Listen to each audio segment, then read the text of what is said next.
ये जफर इस्लाम जी हैं। मेरा विनम्र निवेदन है माननीय अनुराग जी से कि आपको संबोधित करें।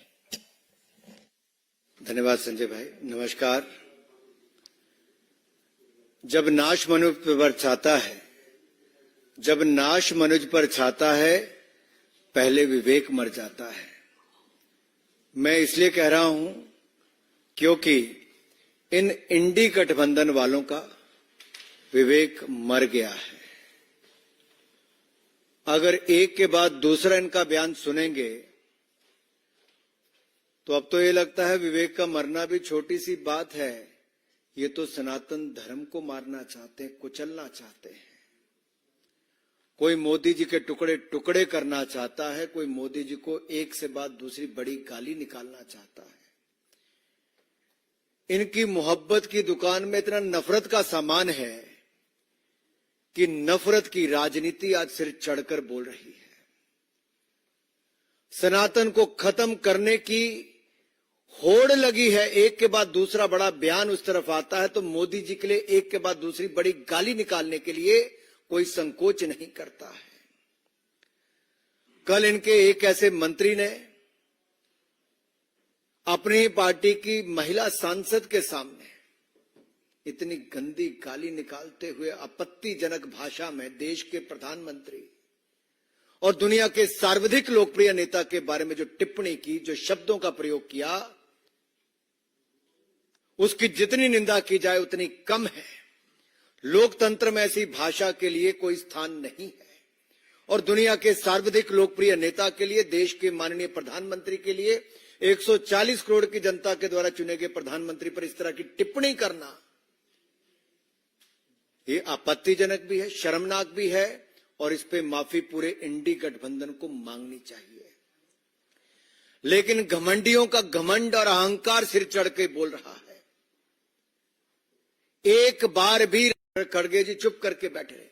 मेरा खड़गे जी, राहुल जी, सोनिया जी से सवाल है, क्या संरक्षण आप ऐसे लोगों को दे रहे हो जो सनातन को कुचलने की बात करते हैं, मोदी जी को गाली निकालते हैं, टुकड़े करने की बात करते हैं, सिर फोड़ने की बात करते हैं और अभद्र भाषा का प्रयोग करके गाली निकाल के करते हैं।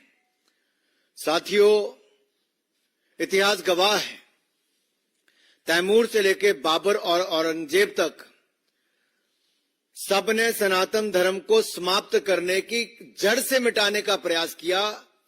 ना सनातन को कोई खत्म कर पाया था, ना कोई कर पाएगा। मोदी जी को भी जितनी बार इन्होंने गाली निकालने का काम किया, हिंदुस्तान की जनता ने उतना ही बढ़ चढ़कर प्रेम दिया है। गुजरात से लेकर देश के चुनाव तक जब जब इन्होंने मोदी जी को गाली निकाली है, जनता ने उतना ही प्रेम और प्यार बरसाया। गाली 120 तक पहुंच चुकी है, नफरत के बोल 120 तक पहुंच चुके हैं। आप कल्पना कीजिए, 120 बार एक के बाद दूसरे ये गोरख धंधे वाले, गंदे काम करने वाले लोग जो भ्रष्टाचार के चलते एक के बाद दूसरे छिपे हैं। आप जब देखिए, भ्रष्ट यूपीए का चेहरा हटाकर ये आए थे तो उन्होंने जनता को भ्रमित करने का प्रयास किया। इनका कहना क्या था? ये कहने आए थे हम डेमोक्रेसी को बचाएंगे, लोकतंत्र खतरे में है। अरे मैं कहूंगा डेमोक्रेसी नहीं, करप्शन खतरे में है। डेमोक्रेसी नहीं, अपीसमेंट खतरे में है। डेमोक्रेसी नहीं, एंटी सनातनी खतरे में है। डेमोक्रेसी नहीं, कमीशन खोरी खतरे में है। डेमोक्रेसी नहीं, कट मनी वाले खतरे में है। इनके लिए डेमोक्रेसी में सी करप्शन है, इंडी गठबंधन वालों के लिए, बट हमारे लिए सी कमिटमेंट है, सी कॉम्पिटेंस है, सी कैपेबिलिटी है और सी क्लैरिटी फॉर विकसित भारत है। यही अंतर है इनमें और हम में। ये भ्रष्टाचारी को बचाने को कहते, लोकतंत्र को बचाना है। ये कल तक जब शराब घोटाले के आरोप अरविंद केजरीवाल पर लगाते थे, वही कांग्रेसी आज उनकी जेब में जाकर बैठ गए, उनकी गोद में जाकर बैठ गए। क्यों राहुल गांधी जी की जुबान बंद हो गई, कांग्रेस नेताओं की जुबान बंद हो गई? क्या मजबूरी है? केजरीवाल के साथ रहना जरूरी है? अरे पंजाब में 21 लोग नकली शराब पीकर मर गए मुख्यमंत्री के घर में। एक शब्द किसी कांग्रेसी नेता की जुबान से नहीं निकला, लेकिन यही आम आदमी पार्टी के लोग कांग्रेस की सरकार के खिलाफ कहते थे हम नशा मुक्त करके नशे के धंधे को बंद करेंगे। आज नशे के चलते 21 लोगों की जान ले ली, कांग्रेस के लोग फिर चुप बैठे हैं। ये यूपीए का चोला उतारकर इंडी गठबंधन जो बनाया, घमंडी गठबंधन जो बनाया है, साफ नजर आता है कारनामे वही हैं, करप्शन वही है, भ्रष्टाचारी वही हैं, केवल चेहरा नया लेकर आए हैं, लेकिन जनता सब जानती है। मेरा निवेदन आप सबसे रहेगा कि सवाल पूछिए, मैं आपके मन से सवाल पूछ रहा हूं राहुल गांधी जी से, ये नफरत की दुकान कब तक चलाओगे राहुल गांधी? नफरत का और कितना सामान भरा है राहुल गांधी जी? पहले आप देश के टुकड़े करना चाहते थे, आज मोदी जी के टुकड़े टुकड़े करना चाहते हो। कितनी नफरत भरी है। पहले टुकड़े टुकड़े गैंग के साथ जाकर खड़े हो जाते थे, आज टुकड़े टुकड़े वालों को अपनी गैंग में शामिल करवा लेते हो।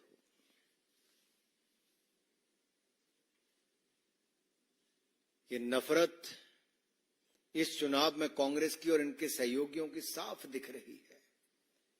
अपशब्द गालियों का भंडार जो इनकी नफरत की दुकान में है, वो आज बाजार में आ गया है। 120 गाली अब तक हो चुकी है मोदी जी के खिलाफ।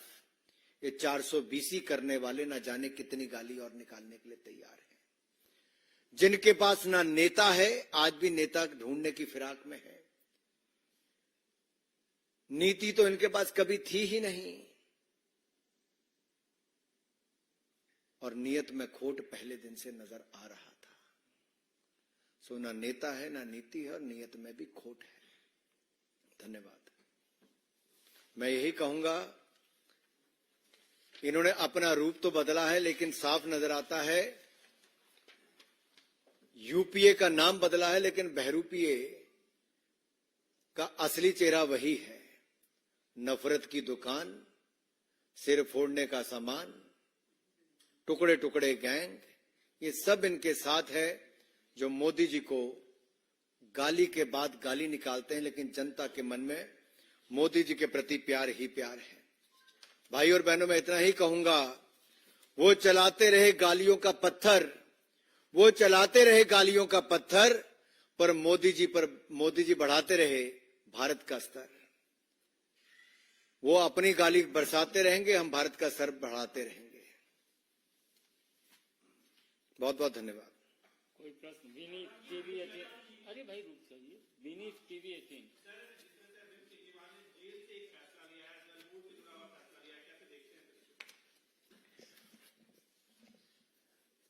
जो भ्रष्टाचार के खिलाफ आवाज उठाने की बात करते थे, नैतिकता की बात करते थे, वो अनैतिक कार्य भी करते रहे, और नैतिकता दूर दूर तक कहीं नजर नहीं आती है। गंभीर भ्रष्टाचार, वो भी शराब जैसे घोटाले में शर्मनाक कृत्य करके जो जेल गया है, वो जेल से सरकार चला रहा है। ये देश की जनता को दिख गया अरविंद केजरीवाल जी का असली चेहरा, उनकी भ्रष्ट सोच, और केवल पैसा कमाने वो राजनीति में आए थे, अपनी जेब भरने आए थे। जब एनजीओ चला के जेबें भर के दिल नहीं भरा, तो भ्रष्टाचार करके एक के बाद स्वास्थ्य मंत्री, शराब मंत्री, शिक्षा मंत्री सब जेल में हैं। सांसद से लेके उप मुख्यमंत्री और मुख्यमंत्री जिसके जेल में हो, वो कैसी सरकार चलाते होंगे। दिल्ली की जनता ठगी हुई महसूस कर रही है, और ठगी ठोरी करने वाले, भ्रष्टाचार करने वाले जेल से सरकार चला रहे हैं।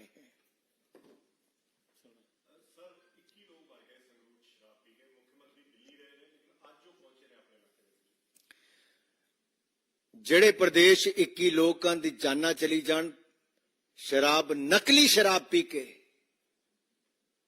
ਤੇ ਉੱਥੇ ਦਾ ਮੁੱਖ ਮੰਤਰੀ ਦਿੱਲੀ ਸੁੱਤਾ ਰਵੇ, ਦੋ ਸ਼ਬਦ ਵੀ ਨਾ ਬੋਲੇ, ਜ਼ੁਬਾਨ ਵੀ ਨਾ ਖੁੱਲੇ, ਨਸ਼ੇ ਦੇ ਖਿਲਾਫ ਕੋਈ कार्रवाई भी ना करे, ਤੇ ਸ਼ਰਾਬ ਘੁਟਾਲੇ ਦੇ ਆਰੋਪੀ ਜਿਹੜੇ ਜੇਲ੍ਹ 'ਚ ਨੇ, ਉਪ ਮੁੱਖ ਮੰਤਰੀ ਮਨੀਸ਼ ਸਿਸੋਦੀਆ, सांसद ਸੰਜੇ ਸਿੰਘ ਤੇ ਹੁਣ ਮੁੱਖ ਮੰਤਰੀ ਅਰਵਿੰਦ ਕੇਜਰੀਵਾਲ ਨੂੰ ਬਚਾਉਣ ਲਈ ਪੰਜਾਬ ਦੇ ਮੁੱਖ ਮੰਤਰੀ ਦਿੱਲੀ ਪਹੁੰਚ ਜਾਂਦੇ ਨੇ, ਲੇਕਿਨ ਆਪਣੇ ਜ਼ਿਲ੍ਹੇ ਦੇ ਵਿੱਚ 21 ਲੋਕਾਂ ਦੀ ਜਾਨ ਨਕਲੀ ਸ਼ਰਾਬ ਕਰਕੇ ਚਲੇ ਜਾਂਦੀ ਹੈ।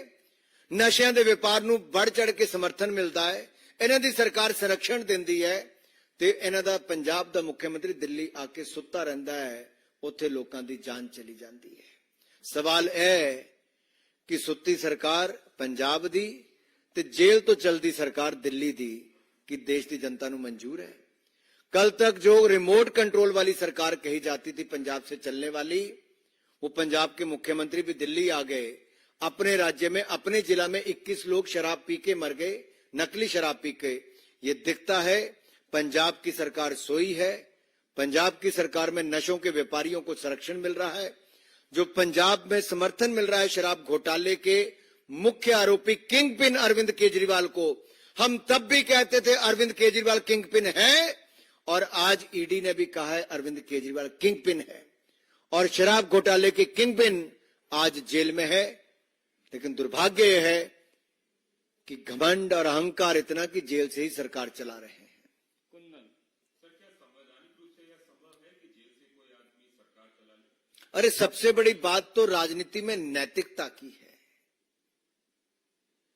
जिन्होंने अपनी नैतिकता ही बेच दी हो, अनैतिक कार्य में संलिप्त हो, भ्रष्टाचार के दलदल में जो डूबे हो, जिनका चेहरा आज काला हो गया हो काले कारनामे करके, आप उनसे नैतिकता की क्या उम्मीद करते हो?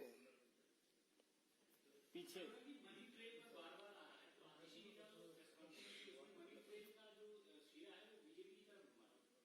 मैं इतना ही कहता हूं, जब इनके पास कोई उत्तर नहीं बचा तो इसी तरह के आरोप लगाएंगे।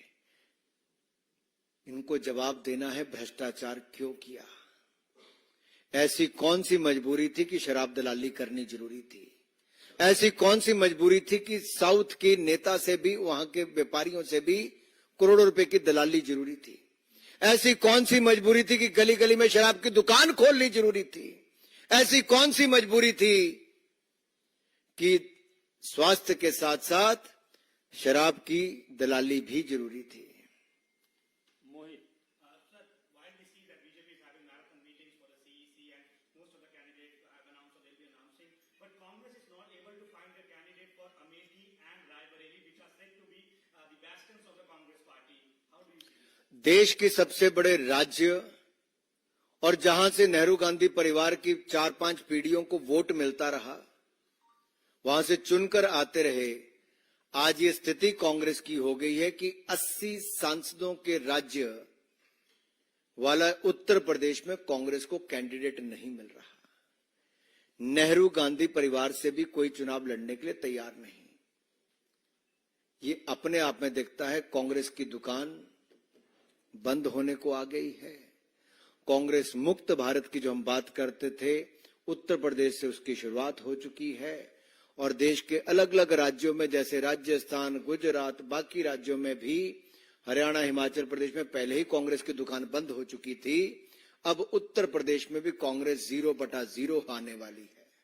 अभिषेक Sir, अभी 10-15 दिन बाद इंडिया अलायंस के तमाम बड़े नेता अरविंद केजरीवाल जी के खिलाफ प्रेस कॉन्फ्रेंस कर रहे हैं। वो ये कह रहे हैं कि गिरफ्तारी इनकी ठीक नहीं है। दूसरा, इनकी पत्नी अनीता सुनीता, वो मुख्यमंत्री की कुर्सी पर बैठकर जिस तरीके से भावुक अपील कर रही हैं और उनके मैसेज को पढ़ रही हैं, क्या लगता है मुझसे कुछ पता? संविधान बनाने वालों का चित्र पीछे लगे था, लेकिन संविधान को कुचलने का काम हो रहा है। जिस व्यक्ति ने अपनी जवानी देश की आजादी के लिए दे दी, उसका फोटो तो लगाते हैं, लेकिन कारनामे कुछ और करके दिखाते हैं। वो भी पीछे शर्मसार होते होंगे कि उनका भी दुरुपयोग कैसे किया जा रहा है। अब इनके पार्टी के नेता नहीं बचे कोई साथ में खड़े होने के लिए, तो धर्मपत्नी जी को उतारा है। एक समय था लालू जी ने राबड़ी जी को उतारा था, यहां पे राबड़ी 2.0 होने वाला है। मैं यही कहूंगा, जवाब आपको ये देना है कि भ्रष्टाचार करने वाले अरविंद केजरीवाल जी, कांग्रेस ने स्वयं एक नहीं अनेक बार उनके ऊपर और शराब घोटाले के ऊपर आरोप लगाए अरविंद केजरीवाल के ऊपर। मेरा सीधा सवाल खड़गे जी और राहुल गांधी जी से यह है, क्या वो अरविंद केजरीवाल को निर्दोष मानते हैं? क्या वो भ्रष्टाचार के खिलाफ कार्रवाई करने को बंद करवाना चाहते हैं? क्या वो ये घमंडिया गठबंधन में भ्रष्टाचारियों का जो मेल हुआ, ठगबंधन जो हुआ है, उसके लिए इतना नीचे गिर गए हैं कि आज आरोपियों के साथ आकर मंच पर खड़े हो गए हैं? सवाल यह है कि क्या कल तक अरविंद केजरीवाल दूसरों को क्लीन चिट देते थे जो जेल में है, वो आज भी 1.5 साल से जेल में ही है, और क्लीन चिट देने वाला आज खुद जेल में और गिरफ्तारी में है। अब ये जो दूसरे उनको क्लीन चिट देने वाले आए हैं, मैं देश की जनता को बता दूं, ये भी अधिकतर लोग बेल पर ही हैं। सोनिया गांधी जी भी, राहुल गांधी जी भी, लालू प्रसाद यादव जी और ऐसे अनेक नेता आज बेल पर हैं, और जेल वालों को ये भी क्लीन चिट देने आ रहे हैं। ये देश का लोकतंत्र बचाने की बात करते हैं। बहुत बहुत धन्यवाद।